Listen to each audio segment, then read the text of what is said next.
Hello, everyone. I'm Major Garrett in Washington. Welcome to America Decides. A little bit of business left over from last night's show. The September 10th scheduled presidential debate between Kamala Harris and Donald Trump.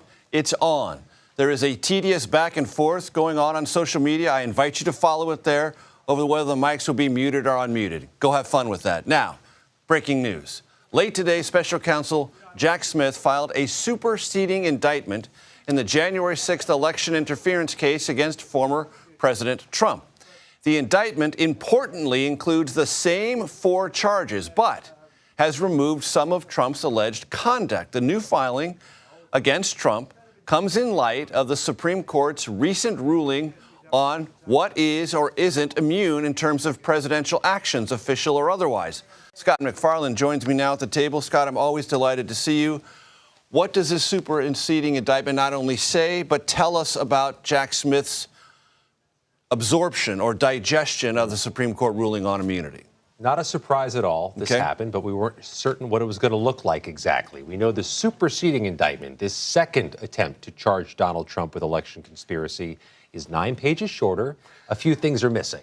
It doesn't have references anymore to allegations he used the Justice Department to push false election claims and to interfere with the election. The Justice Department component is gone after the Supreme Court ruling. There are other little nips and tucks. If you look closely, you'll find them. They now reference January 6th.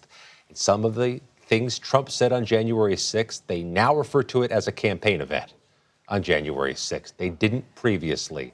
They're trying to work around, potentially, this Supreme Court ruling on official acts. Now they're characterizing January 6th as campaign, not official. And they're eliminating the parts that may involve Jeffrey Clark and the Justice Department, if you recall your January 6th history. Indeed, I do. A few bottom lines are the same.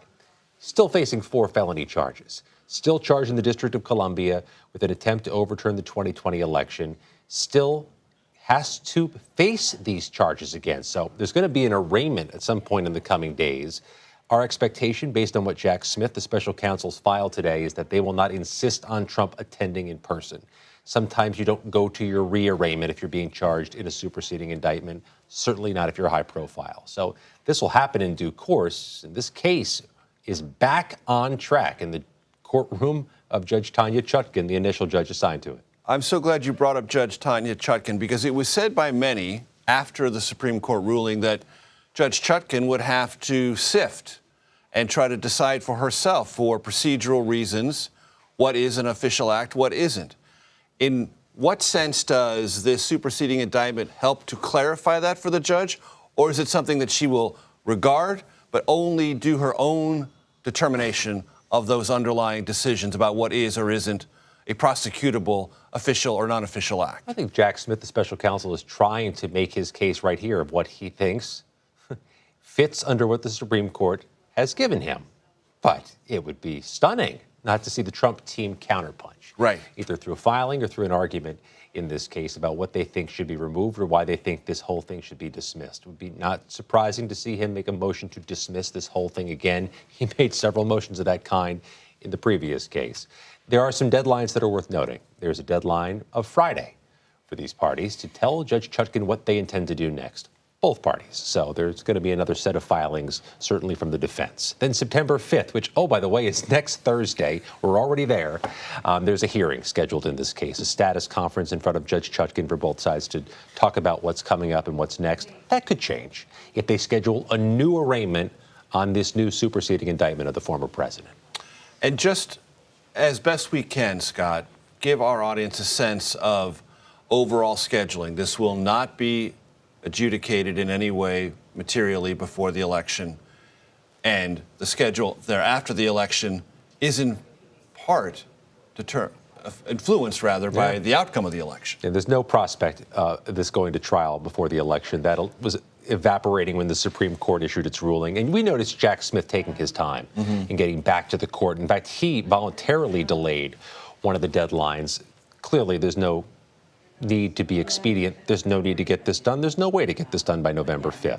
The reality, though, hasn't changed. This case exists after a future President Trump takes office, it's quite likely this case disappears altogether. So if Jack Smith is trying to fight for a trial and fight to win this case, he would be fighting it without any need to navigate November 5th, because if Donald Trump were to win, this whole thing might be over anyhow. Scott, many of us have the enjoyable procedure or prospect of talking to voters around the country. I'm going to do that in Michigan in a couple of weeks. You just did it in Virginia for our 3 meals process, which we have 3 meals in a given state. Talk to people through those 3 meals. What'd you learn? I snuck a 4th meal. You should know good. To start with. you got to be smart. Not a sponsor. Virginia, is it a battleground state? Is it not a battleground state? There's the premise. The Trump supporters in Virginia would like to say it is. Maybe they're speaking aspirationally. Maybe they're being bullish about it. But before President Biden dropped out, I can tell you my sources in Virginia were getting concerned about the margins in Unquestionably. Virginia and the impact that has down ballot on some of the competitive House races. There are more than one competitive House races in Virginia. In some of the blue sections, there's a new aspiration that this is now off the table. Virginia is now suddenly sturdily blue, and that it helps Tim Kaine running for re-election and some of those House candidates. But we were pressing them not on the politics, but on what the issues are that are defining their instincts and their desires for 2024. Let's take a listen to some of what they had to tell us. Reproductive rights. That's a top issue. That's a top issue for me. I feel like some women are put in a predicament where they can't financially keep a certain baby, or, so they just need to have the freedom to do whatever they want to do with their body. We need someone in our presidency who can make this America work for the working man. It's really looking critical right now, where I don't even know if my grandchildren are going to have a future with this country. We went to a purple area as well, at least an area of Virginia that's historically purple. That would be Loudoun County, one of the most wealthy counties in America, has notoriously been a battleground in statewide races. I'll tell you, it may have seemed stereotypical, but we heard from so many folks consistently they'd like a more conciliatory Washington, less divisive, less toxic. That is certainly the hopes and desires of people who may find themselves more politically moderate, but it was noteworthy. It was transcendent as we went to the more moderate battleground areas. They'd like the politics and the tenor to just change.